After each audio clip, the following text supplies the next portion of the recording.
Chapter 1. The Living World. How wonderful is the living world? The wide range of living types is amazing. The extraordinary habitats in which we find living organisms, be it cold mountains, deciduous forests, oceans, freshwater lakes, deserts, or hot springs, leave us speechless.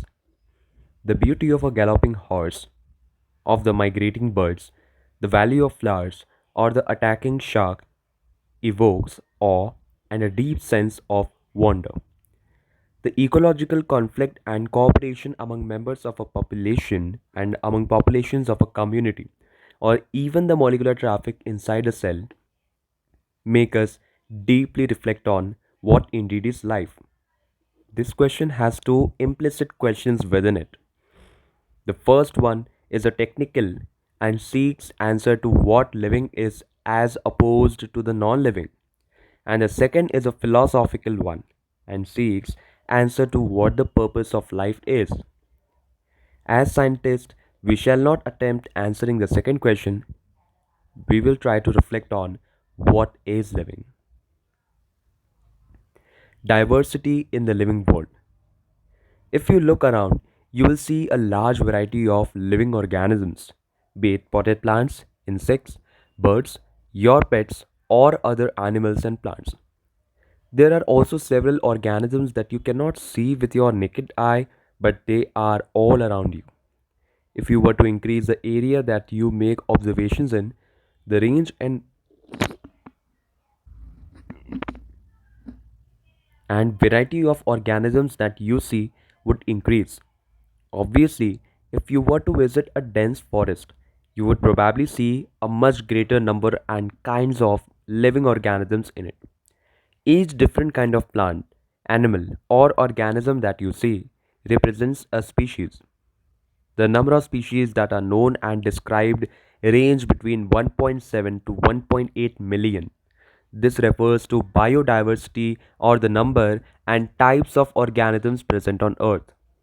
We should remember here that as we explore new areas and even old ones, new organisms are continuously being identified. As stated earlier, there are millions of plants and animals in the world. We know the plants and animals in our own area by their local names. These local names would vary from place to place, even within a country.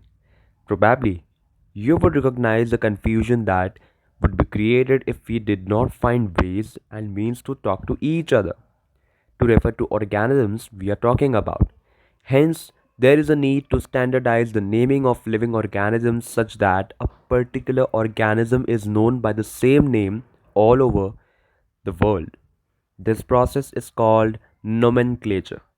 Obviously, nomenclature or naming is only possible when the organism is described correctly and we know to what organism the name is attached to. This is identification. In order to facilitate the study, number of scientists have established procedures to assign a specific name to each known organism. This is acceptable to biologists all over the world. For plants, scientific names are based on agreed principles and criteria, which are provided in International Code for Botanical Nomenclature (ICBN). You may ask, how are animals named? Animal taxonomists have evolved International Code of Zoological Nomenclature (ICZN). The scientific names ensure that each organism has only one name. Description of any organism should enable the people in any part of the world to arrive at the same name.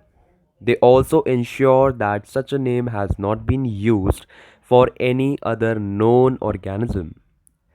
Biologists follow universally accepted principles to provide scientific names to known organisms. Each name has two components, the generic name and the specific epithet. This system of providing a name with two components is called binomial nomenclature. This naming system, given by Carolus Linnaeus, is being practiced by biologists all over the world. This naming system, using a two word format, was found convenient. Let us take the example of mango to understand the way of providing scientific names better. The scientific name of mango is written as Mangifera indica. Let us see how it is a binomial name. In this name, Mangifera represents the genus, while indica is a particular species or a specific epithet. Other universal rules of nomenclature are as follows. First, biological names are generally in Latin and written in italics. They are Latinized or derived from Latin irrespective of their origin. Second, the first word in a biological name represents the genus, while the second component denotes the specific epithet. Third, both the words in a biological name, when handwritten, are separately underlined or printed in italics to indicate their Latin origin.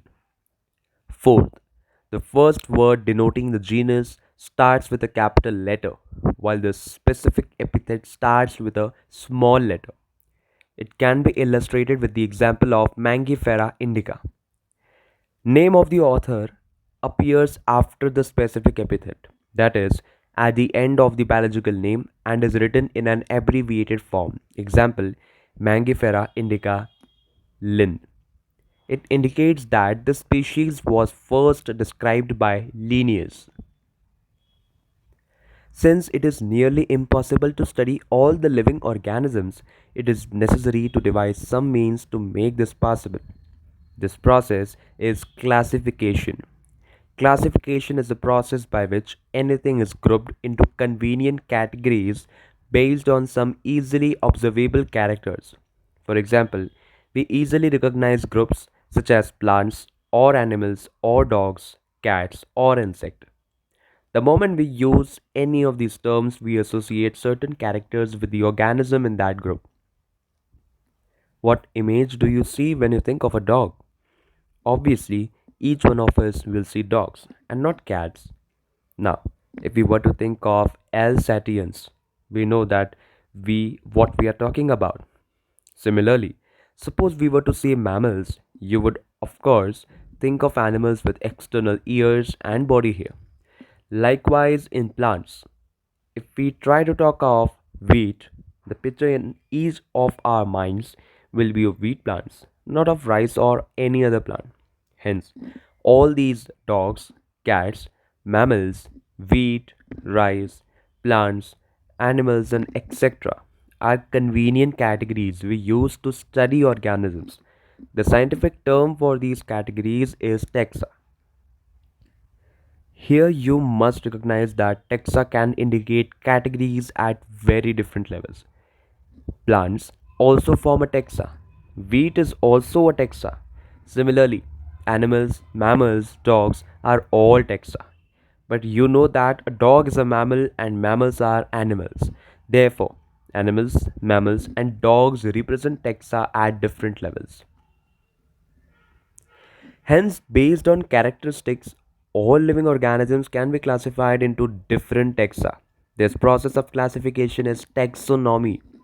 External and internal structure, along with the structure of cell, development process, and ecological information of organisms, are essential and form the basis of modern taxonomic studies. Hence, characterization, identification, classification, and nomenclature are the processes that are basic to taxonomy. Taxonomy is not something new. Human beings have always been interested in knowing more and more about the various kinds. In early days, human beings needed to find sources for their basic needs of food, clothing, and shelter. Hence, the earliest classifications were based on the uses of various organisms. Human beings were, since long, not only interested in knowing more about different kinds of organisms and their diversities, but also the relationships among them. This branch of study was referred to as systematics. The word systematics is derived from the Latin word systema, which means systematic arrangement of organisms. Linnaeus used Systema Naturae as a title of his publication.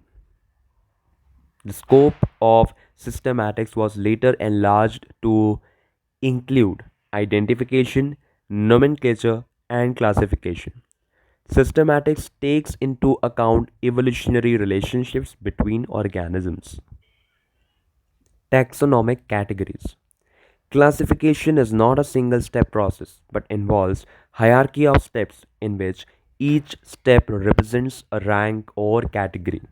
Since the category is a part of overall taxonomic arrangement, it is called the taxonomic category and all categories together constitute the taxonomic hierarchy. Each category, referred to as a unit of classification, in fact, represents a rank and is commonly termed as taxon. Plural is taxa. Taxonomic categories and hierarchy can be illustrated by an example. Insect represent a group of organisms sharing common features like three pairs of jointed legs. It means insects are recognizable concrete objects which can be classified and thus were given a rank or category. Can you name other such groups of organisms? Remember, groups represent category. Category further denotes rank. Each rank or taxon, in fact, represents a unit of classification. These taxonomic groups, categories, are distinct biological entities and not merely morphological aggregates.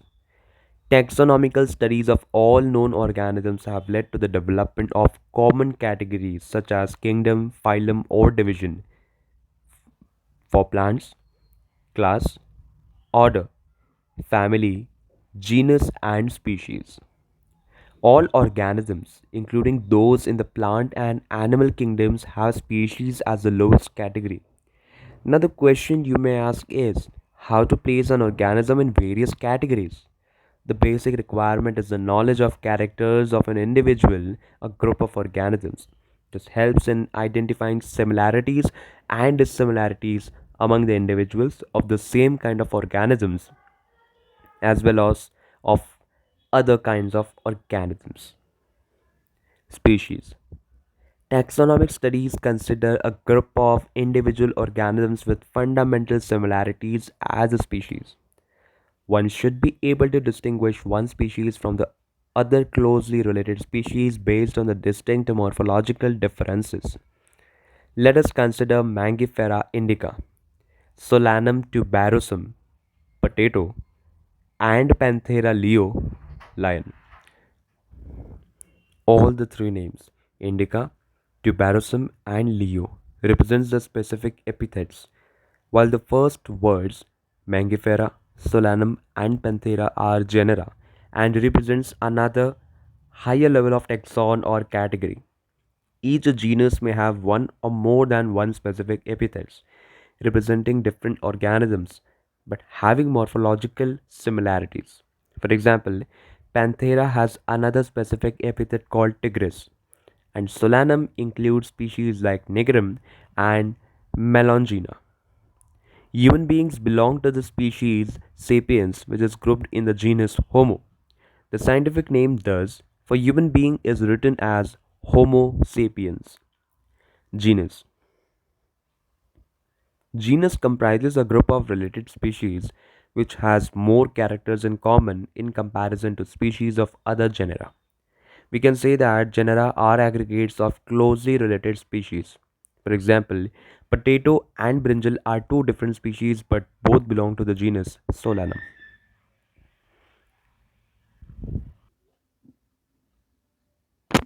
For example, potato and brinjal are two different species but both belong to the genus Solanum. Lion, Panthera leo, leopard, Panthera pardus, and tiger, Panthera tigris, with several common features, are all species of the genus Panthera. This genus differs from another genus Felis, which includes cats. Family. The next category, family, has a group of related genera with still less number of similarities as compared to genus and species. Families are characterized on the basis of both vegetative and reproductive features of plant species. Among plants, for example, three different genera, Solanum, Petunia, and Dhatura, are placed in the family Solanaceae. Among animals, for example, genus Panthera, comprising lion, tiger, leopard, is put along with genus Felis, cats, in the family Felidae. Similarly, if you observe the features of a cat and a dog, you will find some similarities and some differences as well. They are separated into two different families, Felidae and Canidae, respectively. Order. You have seen earlier that categories like species, genus, and families are based on a number of similar characters. Generally, order and other higher taxonomic categories are identified based on the aggregates of characters. Order, being a higher category, is the assemblage of families which exhibit a few similar characters. The similar characters are less in number as compared to different genera, including in a family. Plant families like Convolvulaceae, Solanaceae are included in the order Polymoniales, mainly based on the floral characters. The animal order Carnivora include families like Felidae and Canidae. Class. This category includes related orders. For example, order Primata, comprising monkey, gorilla, and gibbon, is placed in class Mammalia, along with order Carnivora, that includes animals like tiger, cat, and dog. Class Mammalia has other orders also. Phylum. Classes comprising animals like fishes, amphibians, reptiles, birds, along with mammals, constitute the next higher category called phylum. All these, based on the common features like presence of notochord and dorsal hollow neural system, are included in phylum Chordata. In case of plants, classes with a few similar characters are assigned to a higher category called division. Kingdom. All animals belonging to various phyla are assigned to the highest category called kingdom Animalia in the classification system of animals. The kingdom Plantae, on the other hand, is distinct and comprises all plants from various divisions. Henceforth, we will refer to these two groups as animal and plant kingdoms. The taxonomic categories from species to kingdom have been shown in ascending order starting with species in figure 1.1. These are broad categories. However, taxonomists have also developed subcategories in this hierarchy to facilitate more sound and scientific placement of various taxa. Look at the hierarchy in figure 1.1. Can you recall the basis of arrangement? Say, for example, as we go higher from species to kingdom, the number of common characteristics goes on decreasing. Lower the taxa, more are the characteristics that the members within the taxon share. Higher the category, greater is the difficulty of determining the relationship to other taxa at the same level. Hence, the problem of classification becomes more complex. Table 1.1 indicates the taxonomic categories to which some common organisms like housefly, man, mango, and wheat belong. Table 1.1, organisms with their taxonomic categories. Summary. The living world is rich in variety.